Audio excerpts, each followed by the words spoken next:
everyone, it's Lachlan from the Scotch Malt Whisky Society with another whisky from our August Outturn. And this one here is 128.28. This is a Welsh single malt whisky. Now we've seen a few of these over the years. There has only been 28 casks released so far in the country, but they can be quite divisive to some people, but a lot of people I know really, really love them, and I tend to quite really enjoy their spirit character. It's quite a unique distillery. The way they produce their whiskey really highlights the bright fruit coming off their ferment and the syrupy texture, and that comes from their unique still. There's only one of them in the world, and it's at that distillery in Wales. It's called the Faraday still. And this one here is actually quite unique as well. This one's called Hanky-panky cocktail, which if anyone knows what a hanky-panky cocktail is, gin and vermouth, a few other little bits and bobs, but it's alluding to that kind of richness of a sweet vermouth cocktail. This one here is a 7-year-old. Now, really interesting cask makeup. They took a bunch of casks at 2 years old, they were bourbon casks, married them together, and then redistributed them amongst a whole variety of different cask types, and this is one of those casks, so that had an extra 5 years of maturation on it. This is a first fill Ex-Tawny port barrique, bottled at 60.2%. So 7-year-old in total, 2 in bourbon, 5 in Tawny port. Let's have a little taste. Now, I always look for that really syrupy, juicy kind of character from this distillery.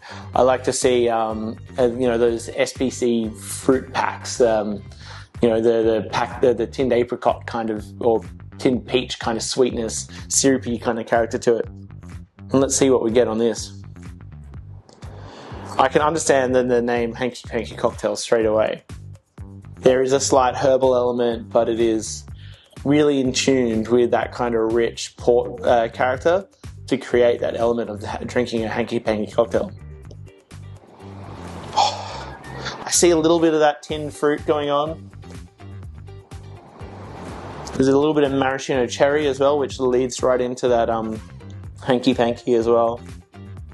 Bit of burnt orange.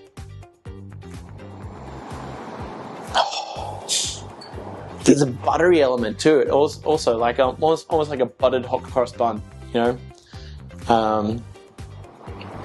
Would be a perfect whiskey for Easter for that. Oh wow, nice cinnamon spice, which leads back to that hot cross bun. Okay, let's have a taste.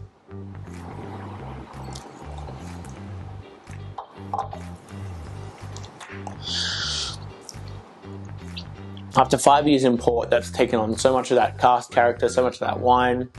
But it's not winey, it's just very syrupy red fruits. Almost like if you were to make a syrup from cranberries or even raisins, you know, a raisin syrup. Very, very sweet,